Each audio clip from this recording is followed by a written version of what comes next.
오늘 영과 진리로 예배할지니라 이런 제목으로 함께 은혜 나누겠습니다. 우리가 이 사마리아 수가성 예수님이 제자들과 함께 지나가시다가 사마리아를 지나서 사마리아는 보통 유대인들이 잘 다니지 않는 그 사람들과는 같이 상종하지 않는 그런 지역인데 아마 일부러 글로 가셨던 것 같아요. 그래서 우물가에 마을 입구 우물가에 앉아서 잠깐 쉬시고 제자들은 이제 먹을 거 사러 가고 그 상황에서 물 길러 온 한 여인을 예수님 만나셔서 잠깐 대화하시는 그런 내용입니다. 이 여자는 과거에 남편 5이 있었대요. 현재는 6번째 남자와 동거를 하고 있어요. 남편이 5이 있었다는 것은 이 여자가 정말 정식으로 결혼을 5번 했다는 얘기예요.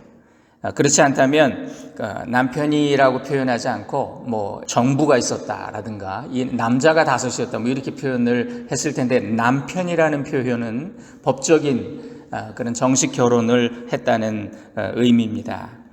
자, 결혼을 여러 번 했다는 것이 그의 사생활이나 무슨 윤리적인 문제가 있다는 꼭 그런 뜻은 아니잖아요. 자, 그러나 현대에도 결혼을 여러 번 하신 분들에 대한 시선이 곱지는 않아요. 그런데 하물며 그 당시 이렇게 결혼을 여자가 5번을 했다? 야, 이건 정말 일반적인 삶은 아니었던 거예요.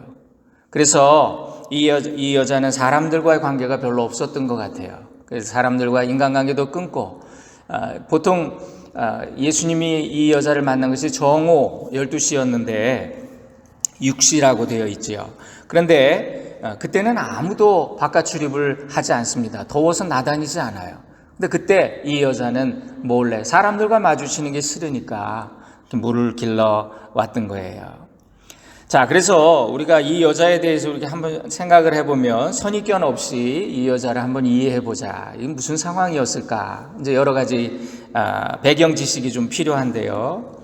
당시의 풍습과 연관해서 이 여자처럼 5번을 정식으로 결혼할 수 있는 경우가 어떤 경우일까? 그 근거를 한번 찾아보니까요. 성경에 나오는 구약 성경에 수혼법이라는 것이 있습니다. 이것은 결혼한 남자가 자식이 없어서 죽을 때 그 남편의 동생들이 이제 순서에 의해서 그 형수와 함께 결혼해서 대를 잇는 그런 관습이 있었습니다. 이게 모세의 율법에도 있어요. 그래서 마태복음 22장에 보면 사람들이 예수님을 찾아와 가지고 예수님을 함정에 빠뜨리려고 어려운 질문을 하죠. 우리 중에 7형제가 있었는데 마지 장가들었다가 자식이 없이 죽고 그 다음에 둘째가 이제 형수와 결혼을 했는데 또 죽고 셋째부터 7째까지 다 그렇게 죽었습니다. 부활의 때에 이 여자는 누구의 아내가 되는 겁니까? 이런 질문, 난처한 질문을 했던 거예요. 그러니까 이런 말을 한 걸 보면 그 당시에 이런 일이 흔하진 않아도 정말 있었구나라는 것을 알 수가 있습니다. 여기 남편이 5 있었던 이 여자에게도 아마 그 사정이 있었을지도 모르겠어요. 5번 결혼했다니까. 그렇다면 그녀는 당시의 사회적인 관습에 희생자였을 수도 있는 거죠. 그녀는 율법의 의무를 성실하게 수행하기 위해 결혼을 어쩌다가 5번이나 했던 그렇게 자기가 원치 않는 삶으로 사람들의 눈총을 받으면서 사는 그런 인생이었을 수도 있는 거예요. 또 다른 가능성을 한번 찾아봤습니다. 이렇게 추측해 볼 수도 있지요. 당시는 남편의 지위에 의해서 여자의 지위가 결정되는 그런 시대였어요. 그러니까 그 시대에 5번이나 결혼을 할 수 있었다? 이혼을 했는데 또 남자가 생기고 또 남자가 생기고 이 여자의 미모가 아주 대단했던 그런 여자였을 수도 있는 거예요. 남자들에게 아주 정말 어필하는 매력이 있어서 남자들이 그냥 두지 않는 그런 여자. 도화살. 그런 거. 자, 또 여인으로서 남편을 통해 인생의 성공을 원해서 이 여자가 특별히 자기가 그런 야심이, 욕심이 있었을지도 모르겠어요. 내가 남편 잘 만나서 한번 내 인생 고쳐봐야지. 그러면서 결혼했는데 별 볼 일 없고 그래서 또 바꾸고 아마 그랬는지도 모르겠어요. 그런데 이 사실은 우리가 알 수가 없습니다. 그 사실이 어쨌든 간에 이 여인도 모든 사람들하고 똑같이 행복하고 싶다. 나도 성공하고 싶다. 나도 좀 누리면서 살고 싶다. 그렇게 그걸 원해서 열심히 달려왔던 그런 인생인 거죠. 세상 말로, 정말 속된 말로 팔자가 사나웠지만 나름 행복을 추구하며 정말 그 시대에 여자로서 결혼을 5번 할 정도로 정말 대단한 그런 여자였다는 거예요.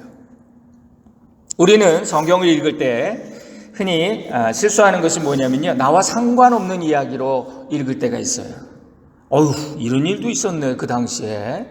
어떻게 여자가 결혼을 5번을 하고 지금 6번째 남자랑 어떻게 살아? 아유, 흥미롭네, 놀랍네.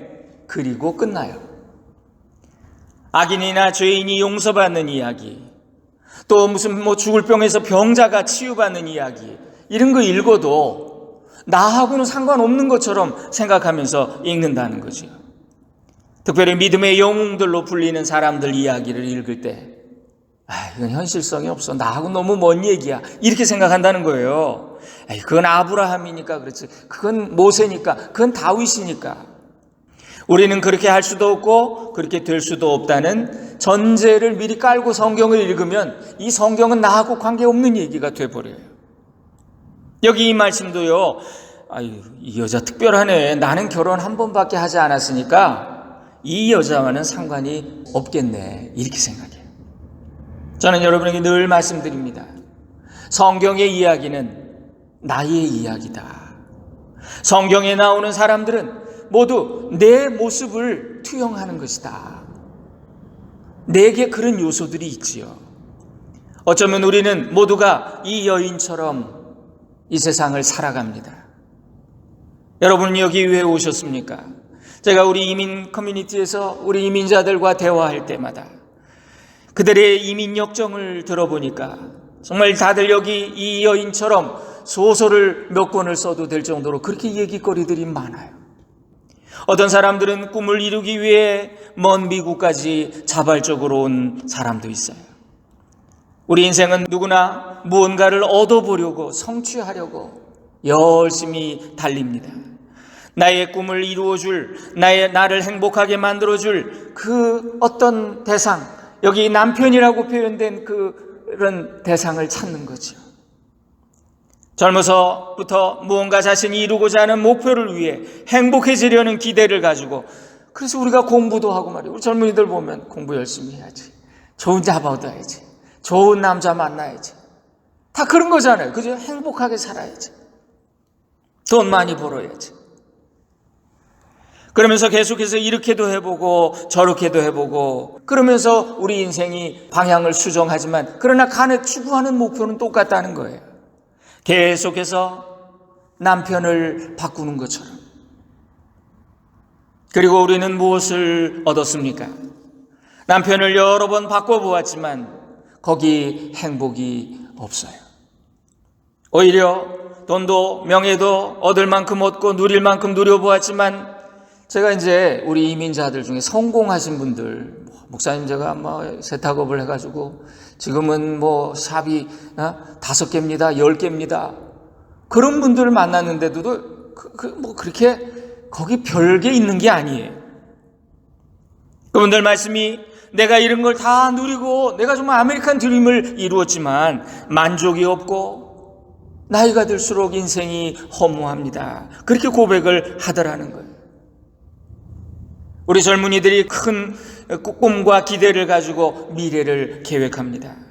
내가 대학만 졸업하면, 내가 좋은 직장만 취업을 하게 되면, 내가 결혼만 하면, 내가 돈을 많이 벌기만 하면 거기 인생의 행복이 있고 거기 만족이 있을 거야 라고 생각하면서 열심히 살지만, 그렇게 달려가지만 그 길을 이미 지나온 우리 인생의 선배들한테 물어보니까요, 특별히 무언가 대단한 것을 이룬 것처럼, 저는 선생님이 부럽습니다, 어떻게 그렇게 성공하셨나요?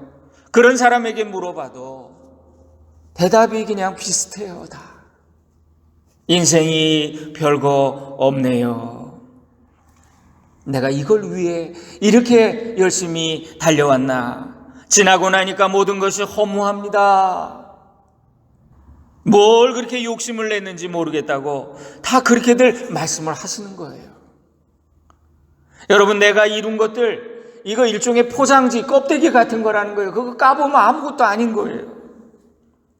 그것이 내게 참 행복과 만족을 주지 못하더라는 거예요. 인생은 여전히 공허하고 뭔가 더 중요한 것이 있을 것 같아서 답답해요. 이게 꼭 바닷물 퍼마시는 거하고 비슷하고요. 그렇잖아요. 우리 인생이 추구하는 게 그거잖아요. 조금 더 좋은 거, 조금 더 좋은 차, 큰 거 타면 행복할 것 같아. 그런데 막상 그 자리에 가보면 그게 6개월. 좋은 차를 타고 오셨어요, 어느 권사님이. 그래서 너무 차가 좋네요. 그랬더니, 에이, 목사님, 그래봐야 이거 3개월이죠, 뭐. 새 차 3개월이죠, 뭐. 그러더라고요. 여러분, 인생은 여전히 공허합니다. 뭔가 더 중요한 것이 있는 것 같은데 그게 뭘까? 답답해요. 내 삶의 갈증이 눈에 보이는 외면적인 것들로는 해결되지 않기 때문에. 아파트 25평 살다가 말이죠, 36평 이사 가면 진짜 하늘을 날아갈 것 같다가도 신방 가보면요, 어우 좋으시겠네, 이렇게 좋은 집에 있어. 목사님, 우리 친구네 집에 갔더니 45평이에요. 이거 학고방이에요. 이게 우리 인생이라는 거예요. 여기 이 여인을 보면요, 특별한 삶을 살았어요. 어쩌면 화려하게 남들이 경험하지 못한 그런 경험을 하면서 살아왔어요. 하지만 이런 여자도 여러분 똑같은 연약한 죄 많은 인간이라는 거예요. 그녀는 남들처럼 매일 물을 길러 나와야 하는 그런 똑같은 처지였어요. 이 여자도 물 먹어야 사는 거야. 그리고 화장실 가야 되는 거야. 그녀는 자신이 조금 특별하니까 사람들의 시선을 의식하고 남들이 물 길러 나오지 않는 시간에 몰래 나왔어요. 인간관계도 피하면서 사는 외로운 인생. 여러분, 사람들은 누구나 그가 특별해 보이든 또는 평범하든 간에 영적인 내면의 갈증이 있어요. 인생의 목적에 대한 고민이 있고 영적인 갈망이 있고, 그래서 사람들은 종교에 기웃거립니다. 많은 이민교회가, 많은 사람들이 현재 어려운 문제로 도움과 위안을 얻기 위해 교회를 찾아요. 근데 외롭다고, 한국말 하는데, 한국 음식 먹는데 가고 싶다고, 또 별 문제는 없지만 뭔가 허전하고 나이 들수록 내면의 갈증이 더 커져서 해소하기 위해 오는 분도 계세요. 그러니까 우리가 모인 이 교회가 어쩌면 이 사마리아 수가성 우물가와 비슷한 그런 거죠. 그런데 예수님이 이 여인을 만나 주셨습니다. 주님은 그녀에게 처음에 물을 좀, 나그네 목마른 나그네 물 한 잔 주시겠소? 이렇게 접근을 하세요. 그 여인이 놀라서 묻습니다. 당신 보기에 유대인 같은데, 당신이 유대인들은 우리 사마리아 사람과 상종도 하지 않는데 우리를 멸시하시잖아요. 그런데 왜 이 여자인 나에게 또 더구나 물을 달라고 하십니까? 그랬더니 예수님이 뭐라 그러시냐면, 이 세상에 두 물이 있다는 거예요. 우리가 먹는 그 물이 있고 또 생명의 물이 있는데, 우리 먹는 물은, 이 우물물은 마시면 또 다시 목마르고 내일 또 물 길러 와야 되고 그 다음날 또 와야 되는 그런 물인데, 생명의 물이 있는데 나는 그 물을 주는 사람입니다. 그러면서 예수님 하신 말씀이, 내가 주는 물을 먹으면 우리의 심령 속에 이것이 들어가서 날마다 샘솟는 생수가 됩니다. 그 샘물이 됩니다. 여러분, 사도행전에 안진뱅이가 일어나는 기적이 있었지요. 그때 베드로와 요한이 뭐라고 말했습니까? 은과 금은 내게 없거니와 내게 있는 것으로 내게 주노라. 그러면서 곧 나사렛 예수 그리스도 이름으로 안진뱅이야 일어나 걸어라 그러죠. 예수님은 세상이 줄 수 없는 것을 주세요. 평안을 너희에게 주노라. 세상이 줄 수 없고 세상이 알 수도 없는 평안을 내가 너희에게 준다. 그래서 이 생수에 대한 얘기를 딱 해주시니까 이 여자가 귀가 번쩍 뜨였어요. 그래서 선생님, 그런 물이 있어요? 그 물을 저에게도 주시죠. 예. 근데 예수님 뭐라 하시냐면요, 가서 내 남편을 불러와라 그러세요. 이게 무슨 말씀입니까? 너의 진정한 남편이 누구냐는 거죠. 너의 인생에 행복을 주고 의미를 주고 삶의 가치를 주는 대상. 여러분, 이게 무슨 사람일 수도 있고요, 어떤 물건일 수도 있어요. 그게 뭐냐고 지금 물으시는 거예요. 너는 무엇을 의지하며 무엇을 추구하며 살았느냐는 거죠. 남편 데려오래요. 그랬더니 이 여자가 자기를 숨기면서 저는 남편이 없습니다. 이 말은 실제로도 지금 남편이 없지만 이 말은 자기 삶에 그런 대상이 없었다는 거예요. 진짜 남편이 없었다는 거예요. 누구보다도 많은 일을 겪고 남들이 하지 못한 경험, 실제로는 남편을 5번이나 경험해 봤지만 진정한 남편이 없었다고, 모든 것이 허무하고 바람을 잡으려는 것 같았다고, 내 인생이 그렇다고. 그래서 예수님이 그 포인트를 딱 집으시죠. 옳다. 네 말이 옳다. 네가 전에 남편 5이 있었고 그러나 지금 있는 자도 내 남편이 아니니 네 말이 옳다. 놀래요. 자빠집니다. 이 여자가. 선생님, 제가 보니까 선생님 선지자시군요. 그러면서 즉각적으로 하는 말이 뭐냐면요, 평소 자기가 너무나 갈급했던 그 얘기, 그 질문을 하는 거예요. 자기의 영적인 문제에 대한 고민을. 그는 종교적인 문제, 예배의 문제입니다. 내가 궁금한 게 평소에 있었는데요, 우리 조상들은요, 나는 구원을 원해요. 내가 하나님 만나기 원해요. 예배를 정말 어떻게 드리는지 알고 싶어요. 내가 어떻게 해야 영생을 얻으리까? 우리 예수님 만난 사람들이 다 그런 질문을 했잖아요. 이거 똑같은 맥락입니다. 우리 조상들이 대대로 이 산에서, 이 그리심산에서 예배해야 된다고 저는 그렇게 어릴 때부터 배웠습니다. 우리가 그렇게 지금 여기서 이 산에서 예배를 드리고 있습니다. 그런데 당신네 유대인들은 당신들은 정통이라고 우리 무시하고, 근데 유대인들의 말을 들어보니까 예루살렘에서 예배해야 그게 진짜 예배라고 하더이다. 그래서 예배에 대해서, 예배의 장소를 물어요, 이 여자가. 그랬더니 예수님 대답하시기를 이 산에서도 말고 예루살렘에서도 말고. 그러니까 장소가 중요한 것이 아니야. 포인트 잘못 잡았어. 그런 얘기. 이 여인은 예배의 장소, 또 인간이 만든 어떤 인스티튜션, 또 예배의 방식, 이런 게 우리는 뭔가 다르지. 왜 우리 사마리아인들은 이렇게 맨날 무시받고 저 유대인들만 저렇게 자기들만 잘났다 그러지? 그럼 고민을 하고 있었는데, 그리고 질문을 했는데 예수님이 하신 대답은요, 예배의 본질을 다시 말씀해 주시는 거예요. 하나님이 원하시는 대로 영과 진리로 예배할 때, 그래야 그가 하나님을 만나게 된다. 그게 진짜 예배다. 영과 진리로 예배하면 그 예배자는 바로 하나님이 거하시는 성전이 되는 거라고. 이게 진짜 예배라고. 사마리아에서 예배드리나 예루살렘에 가서 예배드리나 그런 게 중요한 게 아니라 영과 진리로 예배하는 그 사람이 하나님을 만나고 진정한 예배자가 구원받는다. 예수님이 예배에 대해서 가르쳐 주셨어요. 예수님은 또 구원은 유대인에게서 난다 이렇게 말씀하셨는데, 너희는 알지 못하는 것을 예배하고 유대인은 아는 것을 예배한다. 여러분, 하나님이 유대인들을 특별히 선택하셨어요. 그래서 그들을 통해서 인류에게 구원의 길을 계시해 주셨습니다. 계시라고 하는 것은 이게 뚜껑 닫혀 있는가 속을 볼 수가 없는 걸 열어주셨다는 뜻이거든요. 보여주셨다는 거예요. 하나님이 보여주시지 않으면 인간은 알 수 없어요. 여러분, 그래서 하나님이 유대인을 택하시고 우리 예수님도 유대인으로 오셨어요. 그러나 유대인들은 하나님이 가장 많은 것을 보여주시고 가장 많은 것을 가르쳐 주신 그런 특별한 백성임에도 불구하고 자신들만이 하나님을 가장 잘 안다는 그 영적인 교만 때문에 참된 진리에 이르지 못했어요.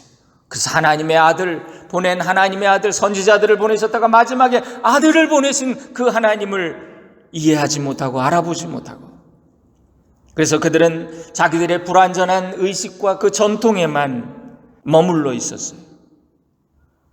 반면에 사마리아인들은 또 어땠냐? 그들은 하나님을 향한 순수한 마음과 열정이 있어서 그냥 어떻게 자기들 잘 몰라. 그런데 예배는 계속 잘 드리는 거야. 그런데 하나님을 알지 못하니까 우상을 같이 섬겨요. 이 사람들은 한번 포로로 끌려갔다 왔던 사람들이거든. 저 아시리아에 가서 그 이방의 신들하고 막 섞였어. 그 안에 하나님을 안다고 하는 유대인들이나 하나님을 모르는 자들이나 차이가 없네요. 하나님 못 만나는 건 똑같아. 영과 진리로 예배 드려야 된다는 걸 모르니까, 진정한 예배를 드리지 못하니까 하나님을 만나지 못하고 있었다는 거예요. 이 여인이 말합니다. 저는 이렇게 들었습니다. 메시아가 오신답니다. 메시아 곧 그리스도라 하는 이가 오실 줄을 제가 압니다. 그가 오시면 우리에게 모든 것을 알려주실 것 같습니다. 그랬더니 예수님이 너에게 말하는 내가 그니라, 내가 메시아다. 여러분, 이 여자가 깜짝 놀라가지고요, 물동이를 버려두고 뛰어들어가서 자기 동네로 가서 말이지, 와보라고, 내가 만난 사람 한번 와보라고, 메시아를 만났다고. 여러분, 사마리아 사람들에게도 메시아에 대한 기다림이 있었어요. 그들이 하나님의 약속을 기다리며 율법을 지키며 메시아의 강림을 대망하고 있었어요. 그 세상에는요, 하나님을 제대로 배우지 못해서 잘 모르면서도 뭔가 그 하나님에 대한 그 추구하는 마음이 있는 구도자들이 있어요. 여기 예수님이 말씀하신 진리는 핵심이 이것입니다. 예배는 구원을 위해 드리는 것이지, 내가 어디 교회의 어떤 교파의 멤버이며 내가 거기 정기적으로 나가서 어떤 종교 행사를 하는 그것으로 내가 구원받는다, 그렇게 말할 수 없다는 것. 그거 진정한 예배 될 수 없다는 것. 그의 교단이 중요한 것도 아니고 예배의 방식이 중요한 것도 아니고, 참된 마음으로 하나님의 구원을 바라는 자들, 영으로 진리로 예배하는 그들의 예배에 하나님이 임재하시고 구원이 임한다는 걸 예수님이 가르쳐 주신 거죠. 그리고 당신께서 예언된 그 메시아로 오셨고 진리와 성령으로 예배하는 새 시대를 열어주신다고 말씀하신 거예요. 그래서 오늘 여기 하나님은 영이시니 예배하는 자가 영과 진리로 예배할지니라, 신령과 진정으로 예전에 이렇게 되어 있었지요. 이거 영어 성경에서는요, in spirit and in truth 이렇게 되어 있어요. 영으로 진리로 예배하라. 우리는 이걸 신령과 진정으로, 그러니까 예배의 태도하고만 연관을 지어서 생각을 했었습니다. 그래서 예배는 신령한 거야. 신령하게 드려야 돼. 정성으로 드려야 돼. 그것도 물론 중요합니다. 그러나 예배의 태도와 관련된 것이 아니라 오히려 예배의 속성, 예배의 본질과 관련된 말씀이에요. 하나님이 영이시기 때문에 우리가 어떤 의식이나 행사나 그냥 생각 차원에서 드리는 예배가 아니라 내 영이 주님을 만나야 된다. 진리 안에서 주님을 만나야 된다. 예배는 인간이 만든, 인간이 원하고 좋아하는 수많은 예전을 중심으로 한 하나의 형식이 아니라는 것. 이것이 중세의 교회였습니다. 그런데 현대 교회는 오히려 중세 교회보다 더 대담하게 하나님과 반대되는 방향으로 가요. 예배가 어떻게 하면 하나님을 기쁘시게 할까? 요즘 그런 거 고민하지 않아요. 예배를 어떻게 하면 청중이 더 참여하게 만들까? 사람을 기쁘게 할까? 어떻게 하면 사람들이 흥미를 가질까? 어떻게 하면 사람들에게 더 어필할까? 어떻게 하면 사람들이 더 편리하고 유익이 되고, 또 뭐 주차장이 어떻게 돼야 되고, 요즘 교회가 부흥하는 원칙을 보니까 마트가 어떻게 해야 성공하는지 경영의 원리하고 너무 똑같은 거예요. 그래서 더 이상 예배의 주인이 하나님이 아니시고 예배가 콘서트, 대중 집회처럼 그렇게 돼버렸어요. 우리 젊은이들도 예배에 대해서 잘 모르고, 그런 찬양이 좋은 그렇게 시스템이 갖춰진 그런 데 가서 그 열광 속에 빠지고 싶어 하는, 그게 예배라고, 이 교회가 예배 은혜가 있다고. 영과 진리로 드리는 예배는 성령의 인도하심을 받아 진리 되신 예수 그리스도를 통해 하나님을 만나는 것이 진짜 예배라는 것. 여러분 예배 시간마다 하나님 만나시나요? 구약의 제사는 날마다 양과 소를 잡아도 인간의 죄가 다 사해 줄 수 없기 때문에 짐승의 피비린내가 진동을 하고 날마다 희생 제물을 잡아야 되는, 그것이 반복되는 성전, 그것이 구약의 예배입니다. 그것이 인간이 할 수 있는 한계지요. 그래서 하나님이 당신의 아들을 세상 죄를 지고 가는 어린 양으로 이 땅에 보내셔서 우리를 대신해서 죽게 하셨어요. 단번에 영원한 제물이 되셨다.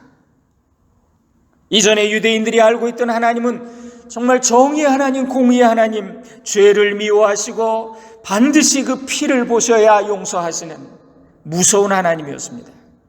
근데 예수님이 오셔서 하나님을 새롭게 알려주셨어요. 그분이 그런 공의의 무서운 분이시기도 하지만, 두려운 분이기도 하지만, 그러나 그분은 우리가 알지 못하는 그런 면이 계셔. 아버지야, 아버지. 아버지는 인격적이고 신뢰와 사랑과 교제와 사귐의 대상이지 두려움과 권위와 일방적인 복종의 대상이 아니라고. 예수님이 하나님의 개념을 바꿔주셨어요. 예배의 본질도 알려주셨어요. 예배는 우리가 거룩한 보좌를 지키시는 전능하신 그 하나님, 그 전능신 앞에 나가서 인간이 다 앞자고 엎드려가지고요, 일방적으로 드리는 그런 행위가 아니라 하나님과 교제하고 하나님을 느끼고 하나님을 즐거워하는, 이게 되려면 영 안에서 이루어져야죠. 이것이 십자가의 감격을 회복하는 예배예요. 예수님이 오신 이후로 더 이상 예배는 두려움과 엄숙함만이 가득한 그런 제단이 아니에요. 예수님이 오신 이후로 예배는 기쁨의 잔치고 축제고 하나님을 만나는 감격인 거예요. 그런데 오늘날 많은 신자들이, 많은 교회가 구약의 제사를 흉내내는 그런 예배만 드립니다. 영으로 진리로 드리는 예배가 아니면 그건 단지 종교 활동에 불과하다는 거예요. 거기에는 죽은 재물은 있어도 영과 진리, 생명이 없어요. 성령과 예수 그리스도를 통한 하나님과의 만남이 없기 때문에 초대교회가 형식이 없었지만 하나님을 찬양함, 또 말씀의 선포와 간증과 사랑의 나눔과 성령의 임재가 있었던 그런 예배를 드렸는데, 그 이후에 초기 교회가 이제 구약을 흉내내면서 예식을 만들고 전통을 만들고 교회의 예배는 다시 구약에 보이는 예배로, 보이는 제사로 돌아갔던 거예요. 그 전통을 개혁하고자 종교개혁이 있었는데 종교개혁 이후에도 또 이걸 반복해요. 현재까지. 죽은 제사를 통해 하나님 앞에 일방적으로 절하고 가는 예배는 힘이 없어요. 그래서 성경은 그들은 나의 성전의 마당만 밟고 간다, 그렇게 표현했어요. 하나님의 임재를 경험하고 그분의 함께 하심을 느끼고 하나님을 만나는 예배로 바뀌어야 돼요. 하나님은 분명히 예배의 형식보다 우리 예배자들의 마음의 중심을 보십니다. 그를 만나주세요. 노래 하나를 소개할 텐데요. 여러분 잘 아시는 영화, 예전에 쉴이라는 영화가 있었는데 거기 배경음악으로 많이 알려진 그런 곡인데, 원래는 When I Dream이라고 하는 노래입니다. 그 가사가 이래요. I could build a mansion that is higher than the tree. 이런 노래, 여러분 기억나시죠? 나는 키 큰 나무보다 더 높은 최고의 저택을 가질 수 있었습니다. 아쉬운 소리 하지 않아도 원하는 건 뭐든지 할 수 있었어요.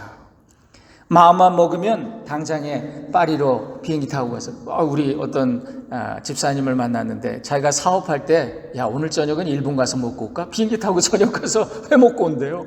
그렇게 돈이 많았대. 이 여자가 그런 거예요. 이 어떤 여인의 고백이에요. 아쉬운 소리 하지 않고 원하는 거 뭐든지 다 하고 마음만 먹으면 당장에 파리로 날아갈 수 있을 정도였죠. 어디서든 사람들이 주목을 받았어요. 남자들은 언제나 내게 환심을 사려고 줄을 서죠.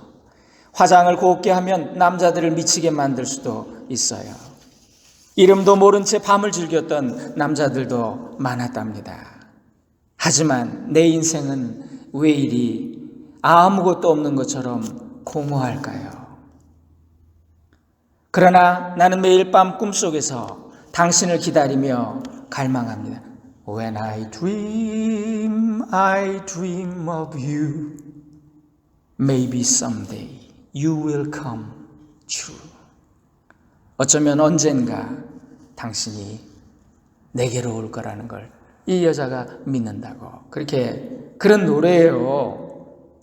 평생 그렇게 살다가 늘 정말 남자들 울리며 살았는데 공허하게 늙은 이 여인의 고백, 저는 이걸 듣다가 이 수가성 우물가의 여인이구나. 그녀는 당시에 남편에 의해 여인의 사회적 지위가 결정되던 그 시절에 남편을 5번이나 바꿨고 6번째 남자와 살고 있었던 그런 여인. 하지만 사람들에게 비난받는 공허한 인생, 남들의 시선을 피해 정오 땡볕에 물길러 왔다가 예수님 만나서 인생의 근원적인 질문에 대한 해답을 얻고 그리고 자기의 그 인생의 목마름을 해결한 후에 마을로 뛰어가 사람들에게 복음을 전한 그런 전도자가 되었던 이 여인의 이야기가 생각이 났어요. 성 어거스틴은 오 주님, 나는 너무 늦게 당신을 사랑했습니다. 당신 안에서 쉴 때까지 내 인생에 진정한 안식이 없었습니다. 그렇게 고백을 했지요. 내 속사람이, 내 영이 하나님을 만나기 전까지 우리 인생은 여전히 목마르고 여전히 갈급합니다. 오늘 이 여인의 모습을 통해 우리의 모습을 발견할 수 있게 되기를 원합니다. 우리 삶에서 주님을 제대로 만나지 못하면 내 삶은 늘 공허해요. 내가 이렇게 되면 행복할 거야. 앞으로 5년 후에 나는 이렇게 되면 아니요. 거기 아무것도 없어요. 내 영혼은 많은 것을 경험하고 성취하고 누린다고 해도 여전히 허무하고 목마르고 나의 삶에서 영과 진리로 드리는 예배가 이루어지지 못하면 성령의 인도함을 받아 참 진리 되시는 예수님 만나지 못하면 나는 몰래 또 우물가에서 물기로 먹어야 되는 그걸 반복하다가 끝나는 그런 인생이 되고 말 거라는 거예요. 사랑하는 성도님들, 예배에 성공하세요. 이 예배를 통해 주님 만나세요. 저와 여러분과 우리 교회가 이런 복된 예배의 주인공들 되기를 주님의 이름으로 축원드립니다. 기도하겠습니다. 사랑하는 주님, 수가성 우물가 여인의 삶과 우리 삶을 비교해 보니 별반 다를 것이 없었네요. 운명에 밀려 살아왔던 또는 운명을 개척하며 달려왔던 상관없이 우리는 여전히 목마른 인생일 뿐임을 고백합니다. 모든 것이 유한하고 시간이 모든 것을 파괴하는 이 세상에서 우리는 오늘도 우물가를 왕복하며 다시 목마를 수밖에 없는 물을 구하며 살아갑니다. 우리를 예배자로 부르신 그 은총을 깨닫게 하시고 성령의 인도함 받아 진리 되신 예수님을 통해 하나님 만나는 경험을 하게 하옵소서. 그리하여 주님이 주시는 마르지 않는 샘물, 생명의 물을 얻어 만족과 행복을 누리게 하옵소서.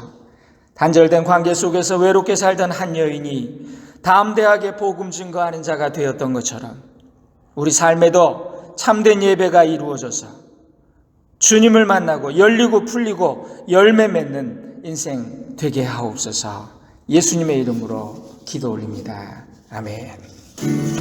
주만 바라볼지라.